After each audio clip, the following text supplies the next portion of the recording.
Baik, adik-adik semua, ini kan ada tambahan ya untuk membaca hasil spirometri, karena yang di materi kita kemarin ada asma dan PPOK.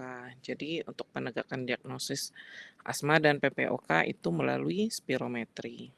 Jadi harus bisa menghitung dan membaca hasil spiro.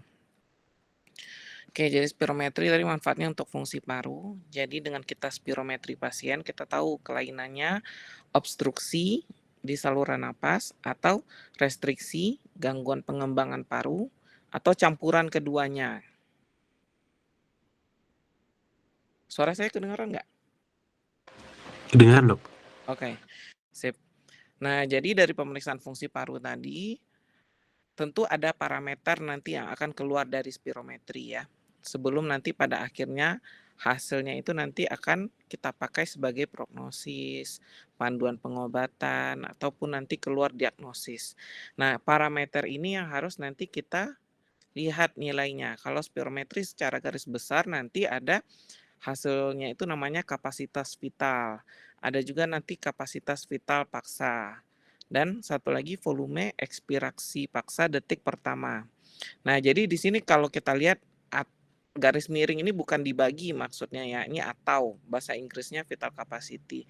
Jadi sebaiknya kita pakai satu istilah aja, misalnya bahasa Indonesia pakai KV, KVP, VEP1 gitu ya, supaya nggak terbalik-balik. Nah, sedangkan kalau yang PEFR ini menggunakan APE seperti itu. Nah, selain nanti kan kita periksa pasiennya, tentu nanti keluar hasilnya. Tapi nanti kita juga harus menilai pasiennya ini nilai prediksinya.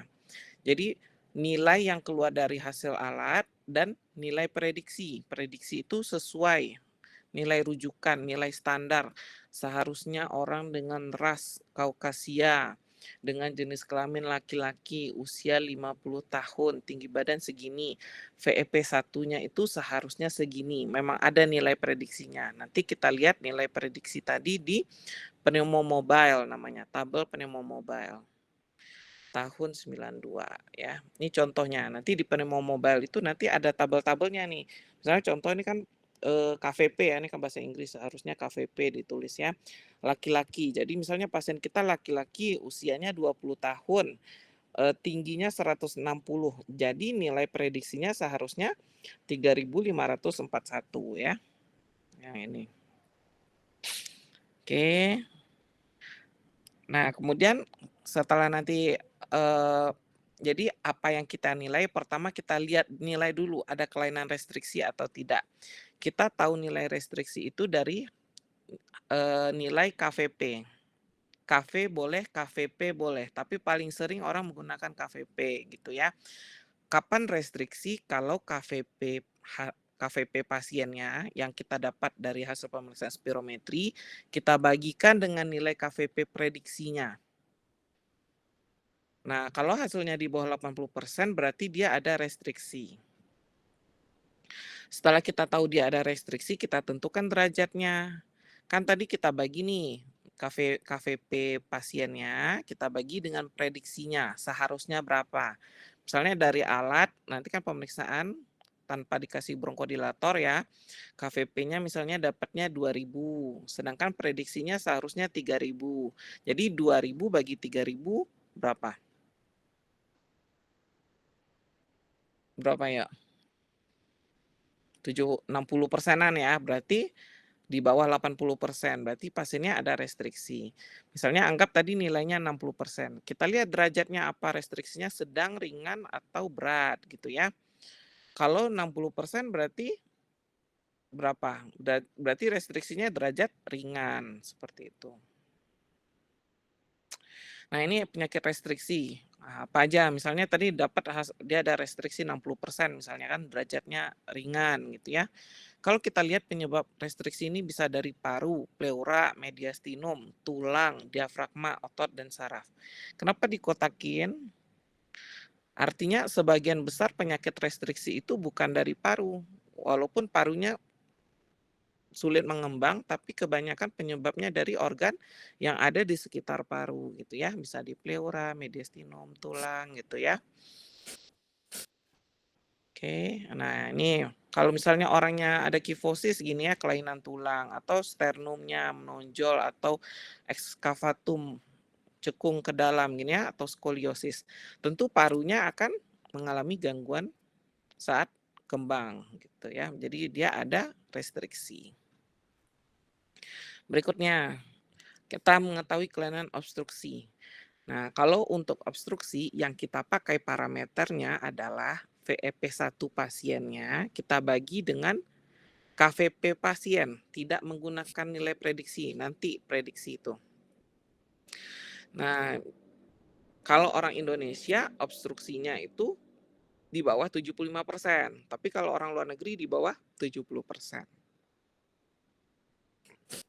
Nah, tapi nanti kita tentukan nih berapa VEP1 prediksinya, karena untuk obstruksi menilai derajatnya bukan dari rasio ini. Derajat obstruksi itu bukan dari ini. VEP1 per KVP ini hanya untuk mengetahui ada obstruksi atau tidak saja. Nah, VEP1-nya kalau kurang dari 75%, oh berarti ada obstruksi. Selanjutnya kita nilai derajatnya. Kalau kita nilai derajat, VEP1 pasiennya kita bagi dengan VEP1 prediksi. Nanti keluar hasilnya, bisa kita ketahui derajatnya. Nah, setelah kita tahu semua penyakit yang kita dapat obstruksi dari spirometri harus dilakukan uji atau tes bronkodilator untuk melihat reversibilitas. Oh, azan ya. Tahan dulu.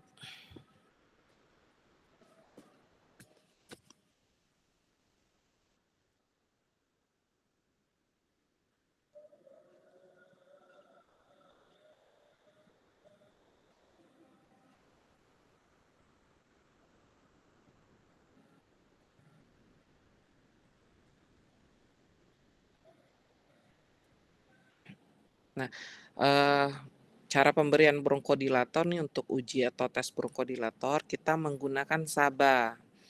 Nah, SABA-nya ini nanti boleh pakai PMDI yang kita sambung ke spacer atau boleh juga dengan nebulisasi ya. Kalau pakai spacer PMDI itu SABA contohnya mau ngasih Ventolin boleh ya. Bisa, sampai 4 sampai 6 semprot. Kalau nebulisasi cukup 2,5 mili atau 1 ampul saja salbutamolnya. Nanti kita nilai ulang spirometrinya setelah 15 menit. Nah, nanti didapatkan hasil spirometri pos bronkodilator. Jadi kita bagi dua nih, ini baseline yang awal kita periksa sebelum dikasih bronkodilator, ada nilai VEP1-nya, ada nilai KVP-nya. Dan pos bronkodilator ada nilai VEP1-nya dan KVP pos bronkodilatornya. Kemudian yang harus ditentukan juga di sini apa? VEP1 prediksi dan KVP prediksi yang kita lihat dari tabel pneumomobile. Nah, ini tabelnya ya. Kalau yang baseline, ini yang pra-bronkodilator. Nah, nanti kita nilai reversibilitas. Gimana cara nilainya? Ini ada dua. Kalau dalam mililiter, nilai dalam mililiter, yang kita kurangkan hanya VEP1 setelah bronkodilator dan VEP1 sebelum. Jadi sesudah dikurang sebelum, tapi yang diambil nilai VEP1. KVP juga boleh, tapi paling sering orang menggunakan hanya VEP1. Misalnya VEP1-nya setelah di bronkodilator 2.500, sebelum dikasih bronkodilator 2.000. Berarti berapa nilai kenaikan VEP1-nya? 500 kan? Nah, untuk menilai persennya kita bagikan dengan pra. Jadi nanti dapat persennya. Untuk reversibilitas positif itu harus memenuhi kedua ini, 200 mili dan 12%. Kalau hasilnya positif artinya dia asma. Sedangkan kalau hasilnya negatif berarti reversibilitas sudah tidak ada, mengarah ke PPOK. Jadi dari sini dasar kita bisa menegakkan diagnosis asma dan PPOK.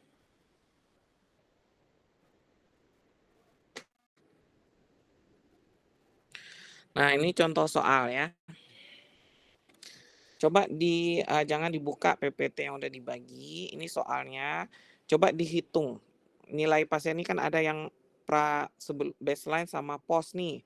Terus udah saya masukkan nilai prediksinya sesuai jenis kelamin dan usia dan tinggi badan gitu ya. Anggap aja begitu ya. Ini nilai prediksinya.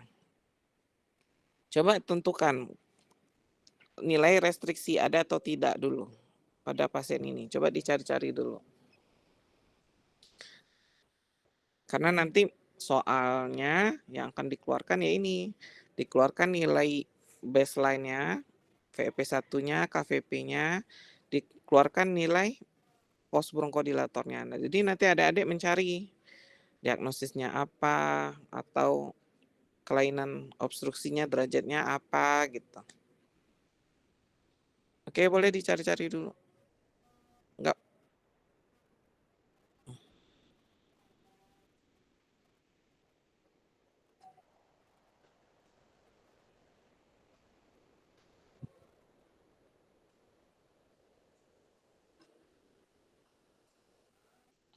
Keluar pembahasan.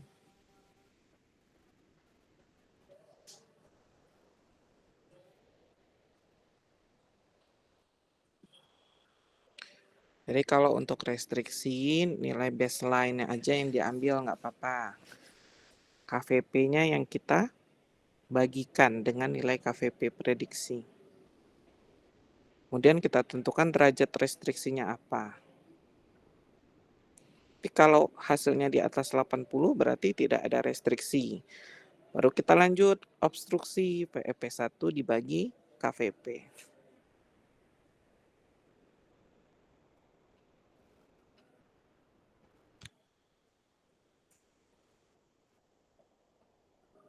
Ada yang ragu nggak atau ada yang mau nanya nggak?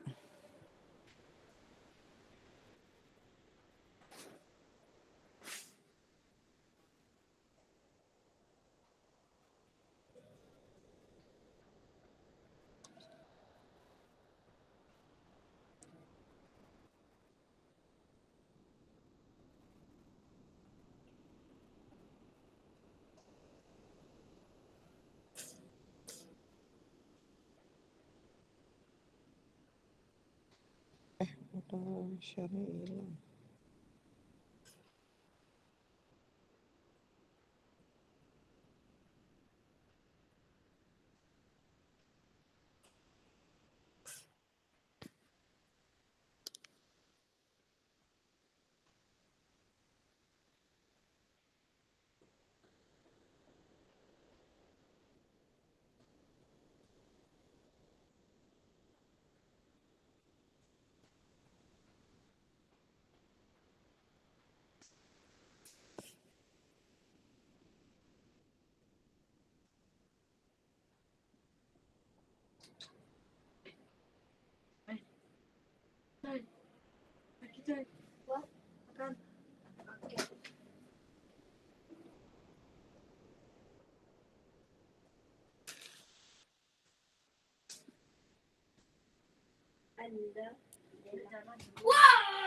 Oke, suara. Oke, Dela gimana Dela? Udah cari Dela Akila. Udah dapat berapa? Ada restriksi atau enggak pasiennya? Restriksinya ada, Dok. Berapa persen? 56,75%. Ya, ini kita lihat pembahasannya ya. Ya, betul ya. Karena hasilnya di bawah 80% berarti ada restriksi. Untuk derajatnya langsung aja kita lihat nilai yang tadi. Karena dia pembaginya sudah dengan prediksi. Jadi itu bisa dipakai untuk derajatnya. Ya, masuk di kategori sedang ya. Oke, untuk obstruksi udah ada yang dapat. VP 1 per KVP-nya berapa nilainya? Ya, Davin. Kalau untuk obstruksinya itu positif, Dok. Ada obstruksi. 68% dapatnya. Kalau dari derajat itu dapatnya ringan. Sedang. Ya. Terus Oke. tapi kalau cari variabilitasnya enggak, Dok? Belum. Oke, sip. Oke, lanjut cari variabilitasnya. Berarti dia ada diketahui ada obstruksi ya.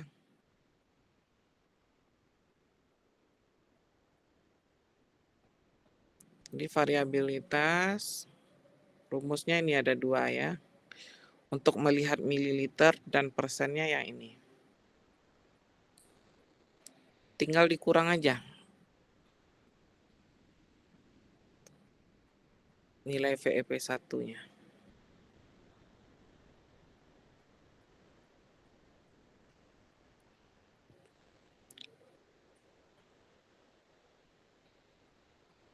Mutia ada ketemu Mutia? Mutia Erliza.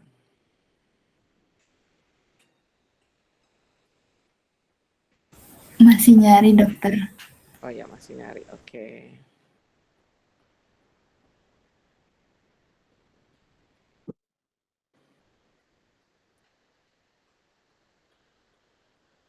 Ada yang raise tadi ya? Boleh lanjut aja kalau ada yang udah ketemu. Jadi VEP 1 setelah bronkodilator dikurangkan dengan VEP 1 baseline.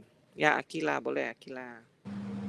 Dia didapatnya 70, Dok. Berarti dia tidak ada reversibilitas, Dok. Nah, persennya berapa, Akila? Udah dibagi nggak? Belum, Dok. Jadi 70 mili tadi dibagikan VEP 1 sebelum bronkodilator dibagi 1140. Boleh Nisa, ayo Nisa. Izin dokter, kalau untuk persennya dia 6,14%, Dok. Ya, betul ya.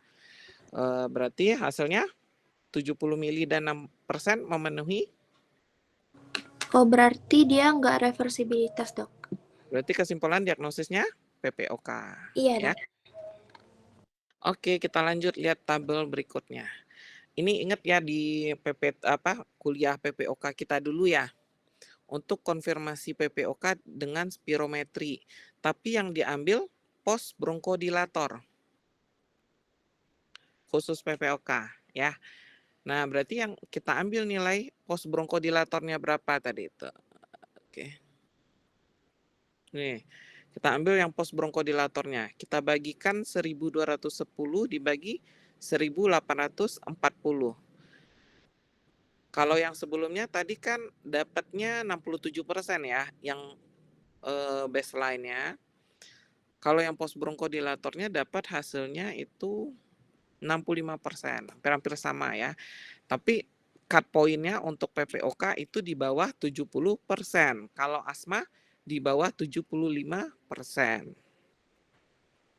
Terus kita lihat derajatnya. Yang diambil itu setelah bronkodilator juga 56%. Berarti VP 1-nya tadi setelah bronkodilator VEP 1 setelah bronkodilator dibagi nilai VEP 1 prediksi hasilnya 56. Berarti pasien ini ada di GOLD 2. Jadi nanti diagnosisnya PPOK GOLD 2 gitu ya. Baru ditentukan populasinya dengan cara kita tanya-tanya eksaserbasi sama gejala pasiennya.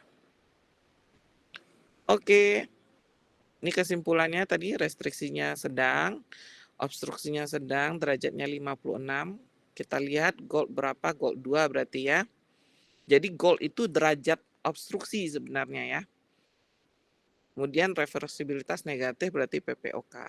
Kenapa bisa ada restriksi pasien ini? Tadi dari soal pasiennya tinggi badannya berapa? 160, beratnya 80. Kemungkinan restriksinya karena obesitas dari data ya, dari soal ya. Sedangkan untuk obstruksinya PPOK GOLD 2. Oke, itu aja sih. Ada yang mau ditanya nggak? Ada yang ragu nggak?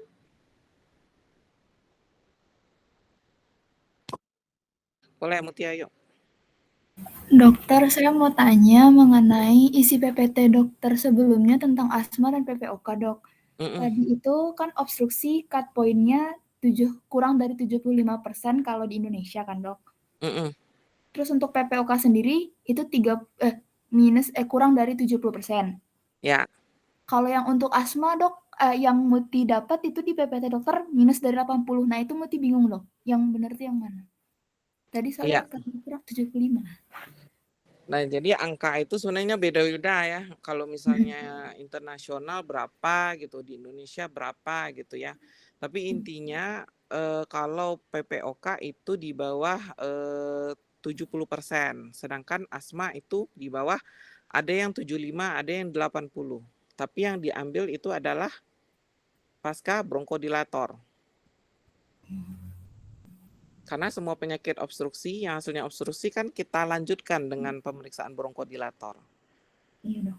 Jadi seandainya nanti awal-awal kita periksa spirometri sebelum kita kasih bronkodilator, VEP1 per KVP-nya 85%. Dites nggak bronkodilator? Enggak, Dok. Nah, nggak perlu kan?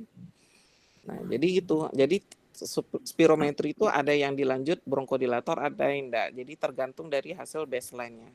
Tapi kalau dari baseline didapatkan hasilnya tadi di bawah 75 untuk orang Indonesia, berarti kita harus lanjut pemeriksaan bronkodilator gitu. Tapi nanti angka yang diambil itu adalah angka rasio yang pasca bronkodilator gitu. Paham, Dokter. Oke. Terima kasih banyak, Dokter. Ya, sama-sama. Ada lagi. Ini kalau pokoknya soalnya itu tipenya ya akan seperti soal ini aja ya. Nilai VEP1-nya segini, yang nih tipenya akan seperti ini aja. Jadi kalau adik-adik tahu apa yang dibagi untuk restriksi, obstruksi apa, latihan-latihan aja yang kayak gini ya. Coba tukar-tukar aja angkanya. Oke? Ada yang mau ditanya lagi?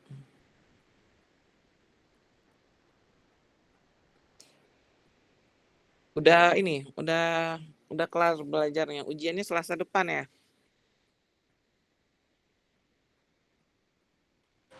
Iya, Dok. Ada yang mau ditanya nggak? Boleh nanti WA aja ya. Ntar saya chat atau saya kirim bahan yang relevan gitu ya. Kalau ada yang ragu ya.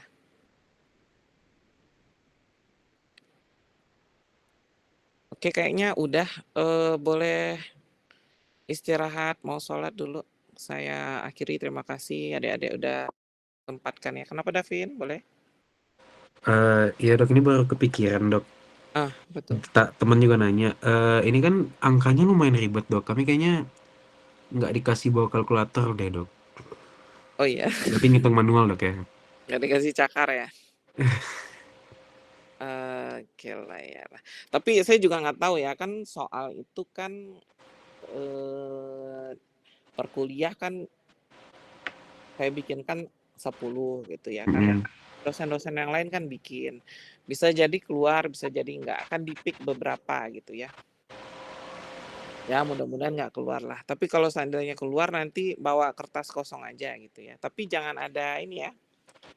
Jangan dengan contekan rumus ya.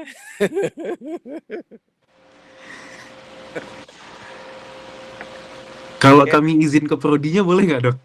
Apanya? Minta ini. Minta Boleh. bawaan kalkulator terus bilang kalau Dokter Catherine ada spill soal, bakal ada soal ngitung-ngitung gitu. Oh jangan. Bawa aja kalkulator. Coba dipertanyakan dulu deh. Ya. Tapi kayaknya bisa lah. Ini lulus kedokteran bagi-bagi sederhana bisa lah ya.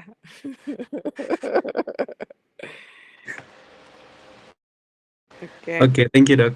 Ya, oke deh. Nanti disederhanakan aja angkanya. Misalnya itu kan 1140. Coba bagi 20 kan. Makin lama kan atas bawah bagi 20 kan, nanti lama-lama kecil deh kan. Ntar deh saya intip soalnya susah nggak angkanya. Ada yang mau tanya lagi? Karena kalau kalian bisa hitung-hitung nilai spirometri ini nilai tambah ya. Karena anak UNAN pun belum tentu bisa baca nilai spirometri. Ya, residen paru aja yang tahun 1 belum bisa. menghitungnya. Maksudnya ya gimana kita mau tahu ini diagnosisnya asma atau PPOK kalau nggak tahu angkanya datangnya dari mana gitu ya. Oke, ada yang mau tanya lagi? Berarti kelar ini yang dari adik-adik angkatan 2024 bisa lah ya diagnosis asma PPOK nih karena udah tahu hitung-hitungannya. Amin ya. Ada lagi mau tanya? Cukup ya. Oke, saya tutup. Terima kasih banyak. Assalamualaikum warahmatullahi wabarakatuh. Waalaikumsalam warahmatullahi Terima kasih banyak, Dok. wabarakatuh. Terima kasih, Dok.